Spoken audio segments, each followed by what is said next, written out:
नमस्कार, जय श्री कृष्णा, राधे राधे सभी साथियों को।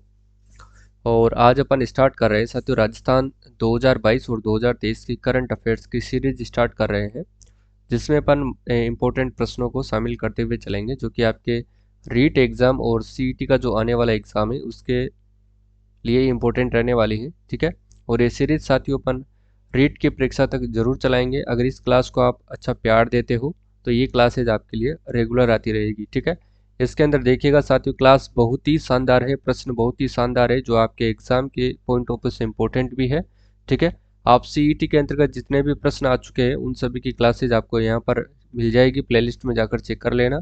और अब राजस्थान की जो 2022 में जितनी भी परीक्षाएं आयोजित हुई थी, चाहे वो आरएसएसएमबी की हो चाहे फिर आरपीएससी की हो, उन सभी में आए हुए जो करंट अफेयर्स के सवाल थे उसकी क्लास भी मैं यहाँ पर अपलोड कर चुका हूँ, तो आप उससे भी प्लेलिस्ट में जाकर के देख सकते हैं, या फिर डिस्क्रिप्शन में लिंक दे रखा है, वहाँ से आप इसको देख सकते हैं। ठीक है। तो देखिएगा, पहले प्रश्न से अपन शुरुआत करते हैं कि राजस्थान के किस जिले में जमनालाल बजाज ऑडिटोरियम बनाया जाएगा। तो ये साथियों सीकर जिले के अंतर्गत बनाया जाएगा, ध्यान रखिएगा। प्रदेश के किस जिले में दूसरी लेपर्ड सफारी शुरू होने जा रही है।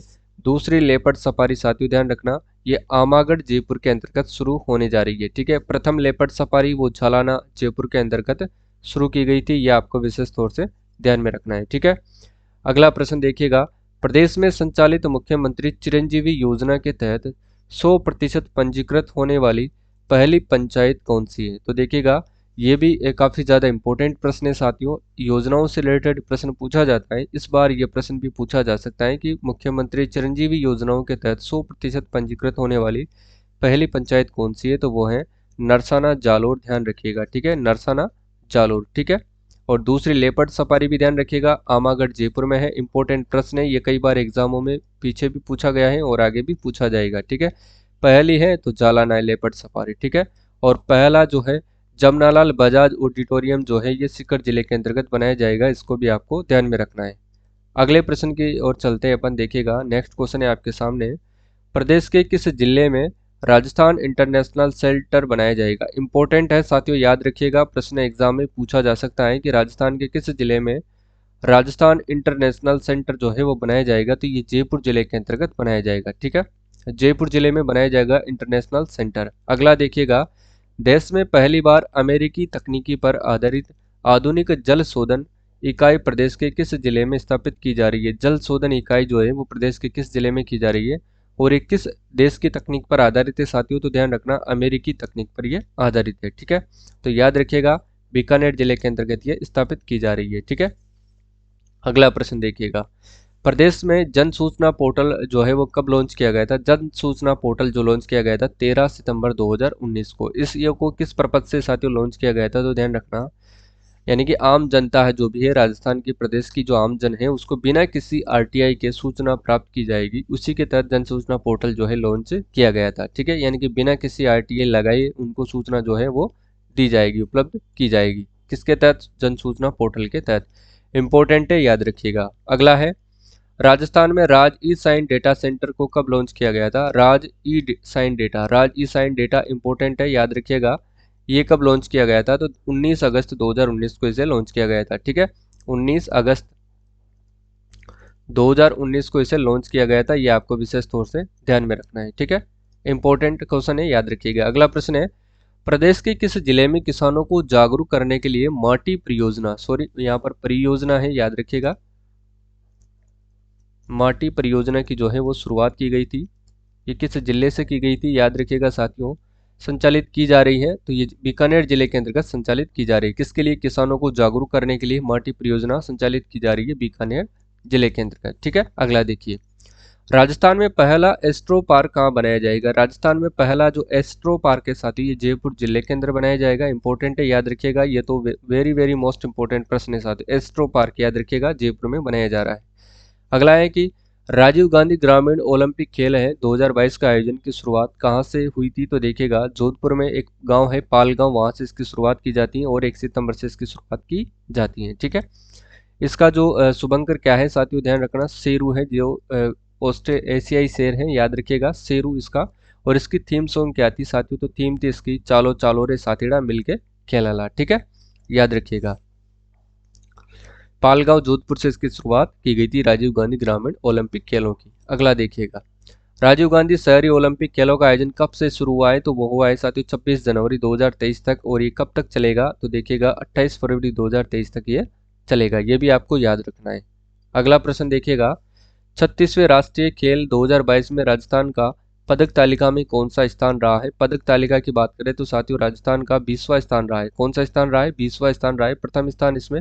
और ये आयोजन कहाँ पर हुआ था साथियों? इसका जो आयोजन है वो भी गुजरात राज्य के अंतर्गत हुआ था। ठीक है, पहले स्थान पर रही थी, प्रथम स्थान पर सर्विसेज रही थी। ठीक है, सर्विसेज प्रथम स्थान पर रही थी।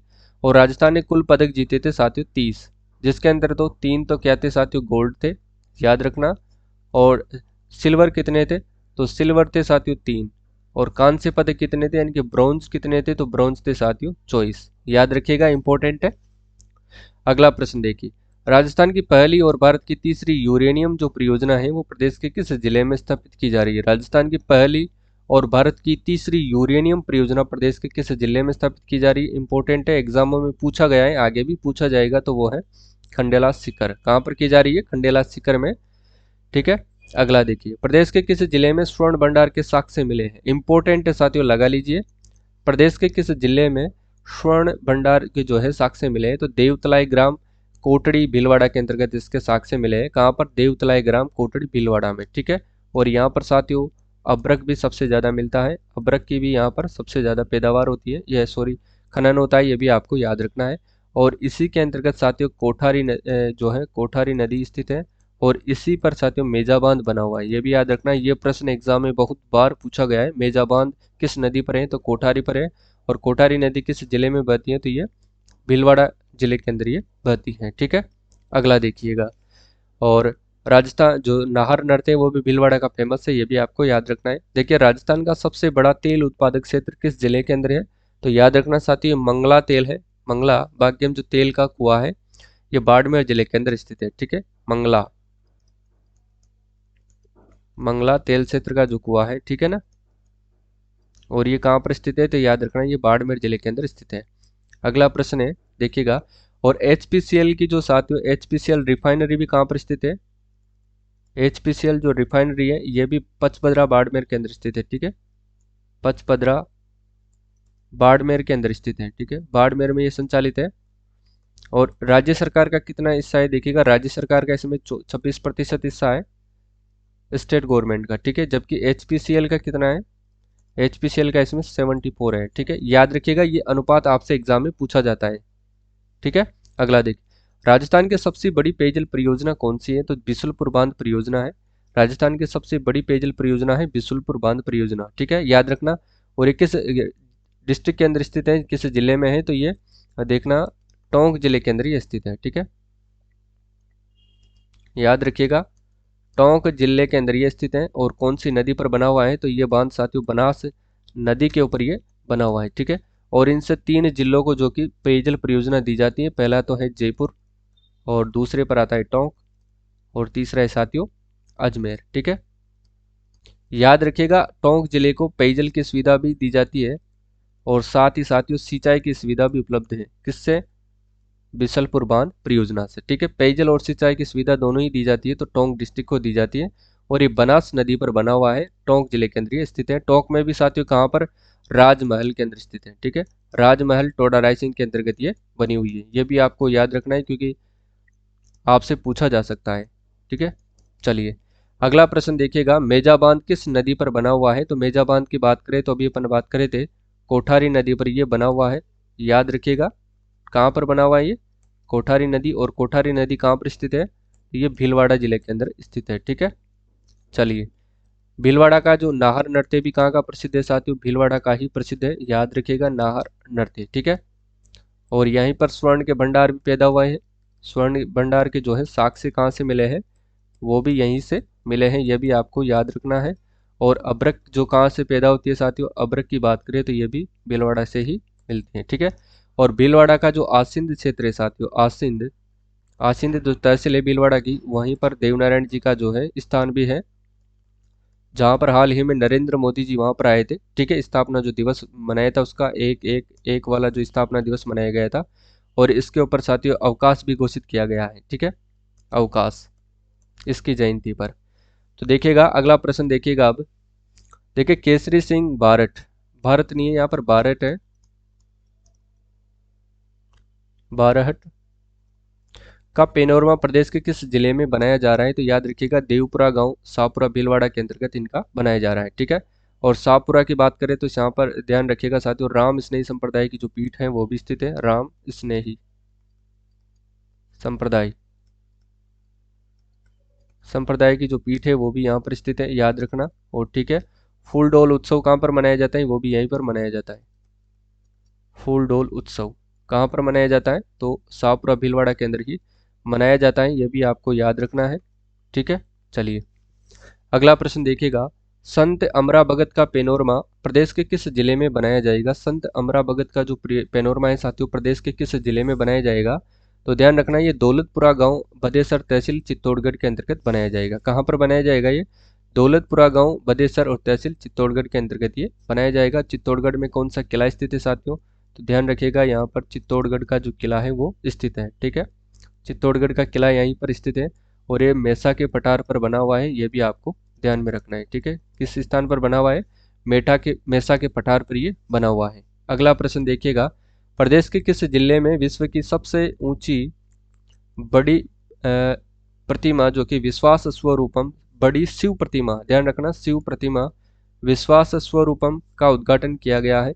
तो शिव प्रतिमा की बात करें साथियों, इंपॉर्टेंट है आपके एग्जाम में, यहाँ से 100% प्रश्न पूछा जाएगा। राजसमंद के नाथ द्वारा के अंतर्गत और इसकी ऊंचाई कितनी है? 369 जो फीट है इसकी ऊंचाई है, ठीक है, फीट ये ऊंची है। कौन सी शिव प्रतिमा विश्वास स्वरूपम जो है इसका उद्घाटन किया गया है और ये विश्व की सबसे बड़ी ऊंची प्रतिमा है शिव प्रतिमा, ठीक है, याद रखिएगा। अगला प्रश्न देखिए, नेक्स्ट क्वेश्चन की बात करते हैं साथियों, देखिएगा अगला प्रश्न है, प्रदेश के किस जिले में राजविका सरस राष्ट्रीय शिल्प मेला 2022 का आयोजन किया गया था? तो देखिएगा साथियों, ये जवाहर कला केंद्र जयपुर के अंतर्गत इसका आयोजन किया गया था, ठीक है। राजीविका सरस राष्ट्रीय शिल्प मेला 2022 का आयोजन किया गया था जवाहर कला केंद्र में। और राजीविका का जो ब्रांड एम्बेसडर साथियों किसको बनाया गया है? तो वो बनाया गया है रोमा देवी को, ठीक है, रोमा देवी को।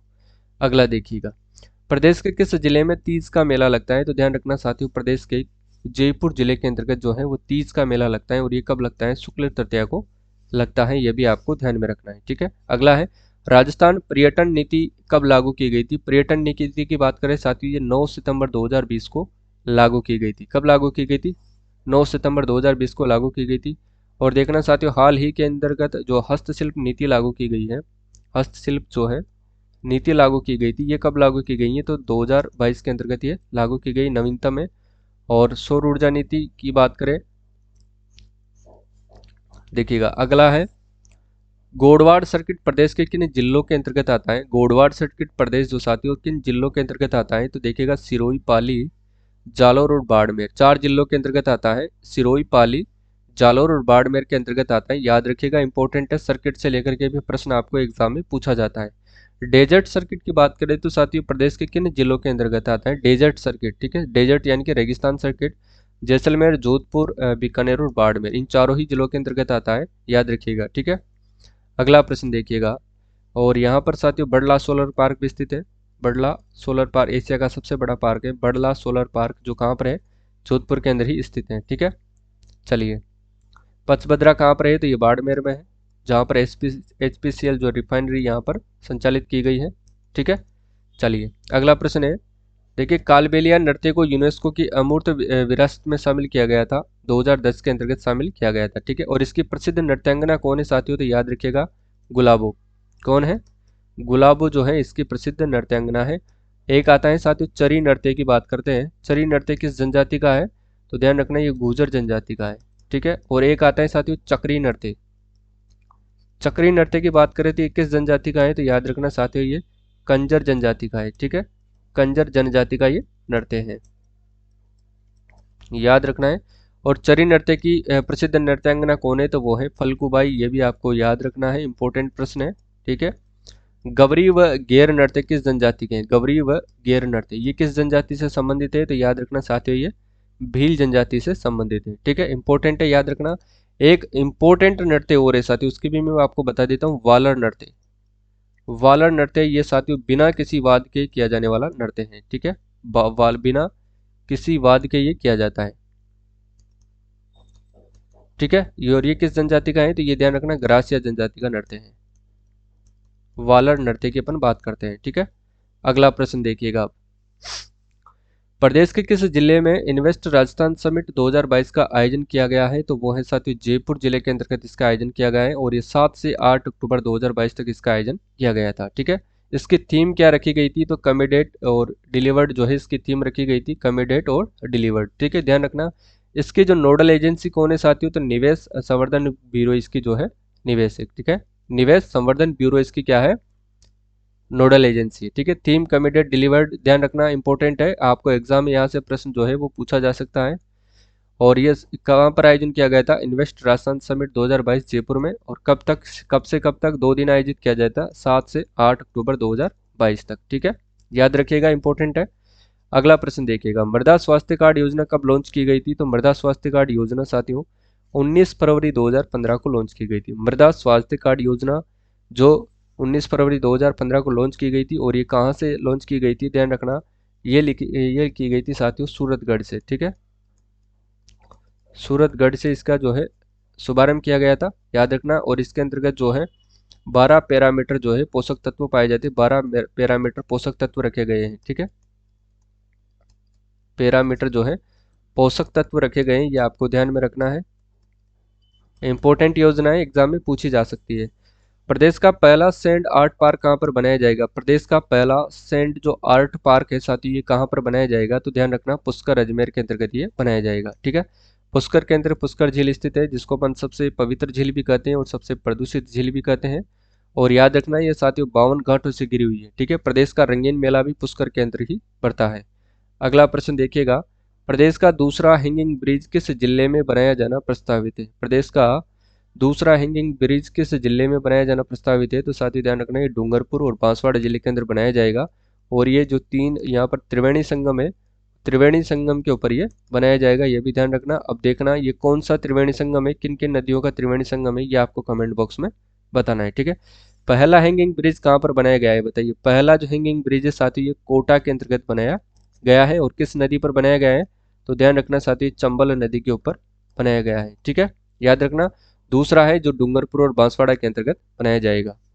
अगला प्रश्न देखिए, देश का सबसे बड़ा अत्याधुनिक पंचक्रम केंद्र जो है प्रदेश के किस जिले में बनेगा, देश का सबसे बड़ा अत्याधुनिक पंचक्रम केंद्र प्रदेश के किस जिले में बनेगा, ये जोधपुर जिले के अंतर्गत बनाया जाएगा। ठीक है, आयुर्वेद से संबंधित है, याद रखिएगा।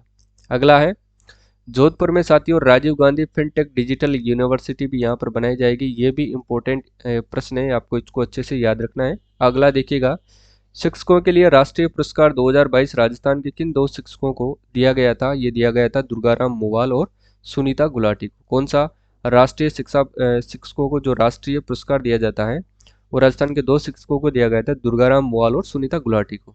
अगला है राष्ट्रीय बीज मसाला अनुसंधान केंद्र कहाँ पर स्थित है, राजस्थान में जो राष्ट्रीय बीज मसाला अनुसंधान केंद्र स्थित है ये तबीजी अजमेर केंद्र स्थित है। ठीक है, एक और है सरसों अनुसंधान केंद्र, कौन सा है, सरसों अनुसंधान केंद्र, ये कहाँ पर है साथियों, तो ये है भरतपुर जिले के अंदर स्थित है। ठीक है, और भरतपुर में कहाँ पर है, तो ये सेवर के अंदर स्थित है, याद रखिएगा। ठीक है, अगला प्रश्न देखिएगा, प्रदेश के किस जिले में सौर वेधशाला स्थित है, तो सौर वेधशाला की बात करें तो ये उदयपुर जिले के अंदर स्थित है, सौर वेधशाला उदयपुर जिले के अंदर स्थित है। ठीक है, तो आज साथियों अपन ने इन्हीं प्रश्नों की चर्चा करी है, टोटल 50 प्रश्नों पर अपन ने व्याख्यात्मक जो है वो चर्चा करी है।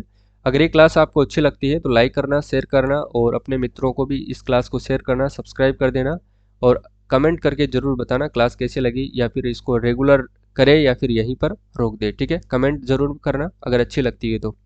आज के लिए बस इतना ही, मिलते हैं अगली क्लास में, तब तक के लिए जय हिंद जय भारत।